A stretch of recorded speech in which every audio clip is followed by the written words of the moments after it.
Thank you all. Can you hear me? Sounds like it, yeah. Okay, good. Thank you all for coming. I know that you could be elsewhere.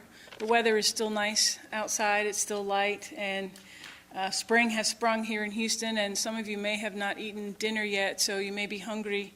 So you could be all those other places, but you're here, and so thank you for coming here. I don't take that for granted at all. Thank you all for having me, both to the club here and to the larger community. I know some of you here are not students at Rice, but you're part of a community of people. Some of you in the Turkish community, some in what we would call the Gülen community, others in even a larger community of Muslims and others. So thank you all for coming. If you're not from Rice University, on behalf of the university, I welcome you to our campus. We're always happy to have you. I believe the title on the screen is Contemporary Practice of Rumi's Mysticism. And so I want to spend a few moments speaking about Rumi. And as I was driving over here this evening, I was reflecting about what I was planning to say here tonight. And what I'm assuming is that you know something about Rumi. You may not know that much about him. You may only know his name, and that he is Muslim, and that he's a poet. You may not have read very much of his poetry, but some of you have read a great deal of his poetry. So what I won't do here tonight is give any sort of background really, or the biography of Rumi, or any kind of introduction to his work. What I instead want to speak about is the use of Rumi today, particularly in 21st century America, late 20th and 21st century America, and the way in which he is used, his work is used, and his ideas are used in some of the spiritualities that we have here in the contemporary world. I should tell you, too, that there is a larger context from which I operate and think and reflect and speak on all sorts of issues, including this issue of Rumi in the 21st century.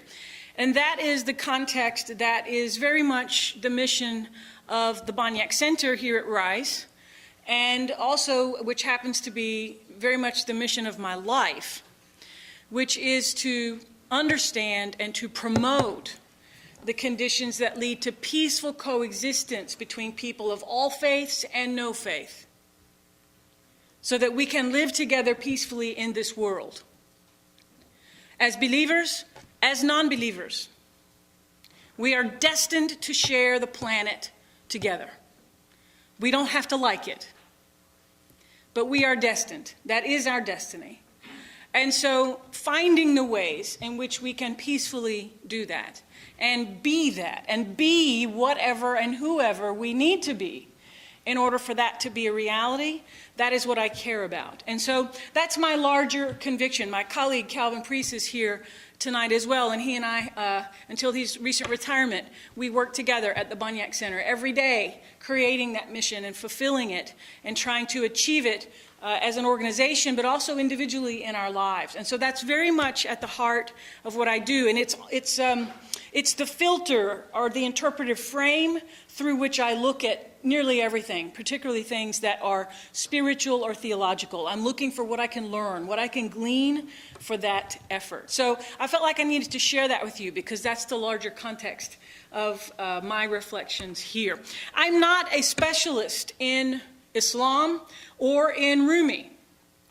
I have taught Rumi just smatterings of his poetry for many years now, mostly here at Rice University, in what we call the humanities program, Huma 101 to be specific, where we teach world literature, world history, and Rumi is one of the greatest of the he's certainly one of the greatest Islamic poets, but he's one of the greatest poets, period. Period, no matter who he is, no matter what tradition he's coming from. And he happens to be, I think he's still, I haven't checked, I haven't seen any data from 2008, 8 or 9, but as of 2007, he was still the best-selling poet in the United States and has been for over 2 decades. So that's astonishing, really, when you think about it, that a 13th century Muslim poet who spent the bulk of his career in what's now in Turkey, in Konya, is the best-selling poet in the United States. I mean, we've got some poets here, you know, in the United States. We're a young country, but we've got some decent poets. But none of them outsell Rumi. I think that's extraordinary. I kind of like that. I like that fact.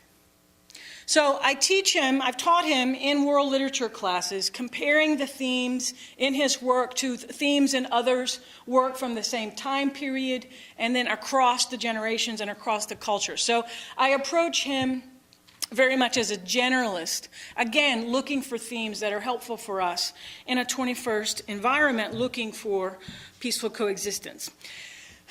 As I say, I'm not an expert, but I have 5 things I want to say. I have 5 points that I want to make with you. And then I want to hear your thoughts and comments and answer any questions if I've not been clear or if something is incomplete. So 5 major points.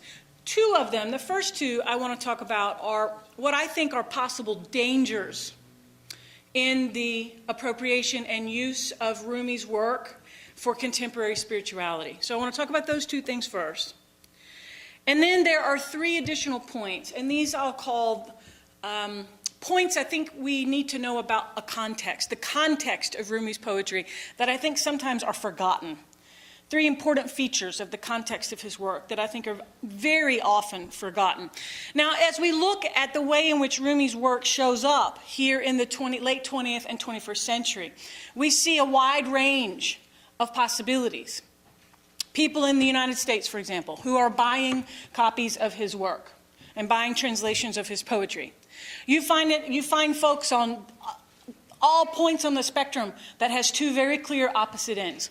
On the one hand, you have people who are very spiritually observant, many of them Muslims, very spiritually devout, observant Muslims who have a value in their spiritual life for what are called the spiritual traditions of Islam, sometimes lumped together and called the Sufi traditions, and are the spiritual traditions. The Western term is the mystical traditions, but that term is a little bit problematic, so for us we'll say the spiritual traditions in Islam. And so you have those folks who are very much interested in Rumi's work, vast, huge amounts of poetry and prose and other things. At the very other end of the spectrum, at the opposite end, you have people who, we would call them people who practice New Age religion. The New Age religion, new emerging spiritualities. And when I say this, I don't make any judgment on them. I'm not saying they're either good or bad. They're just what they are. They appropriate Rumi's work, and you have pop stars like Madonna doing musical sort of arrangements to Rumi's poetry being recited.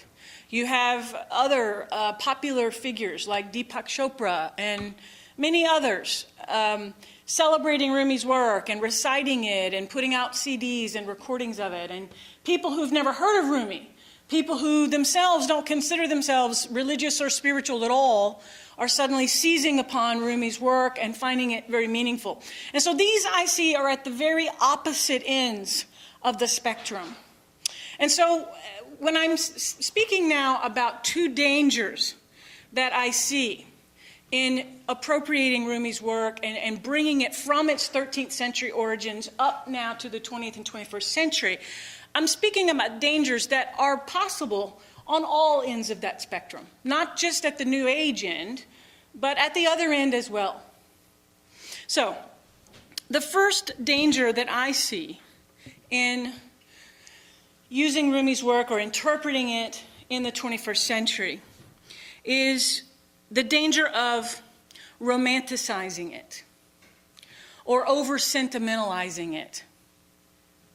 Romanticizing it, being very sentimental about it. And this is something that I think many of the more New Age practices and New Age appropriations of his work.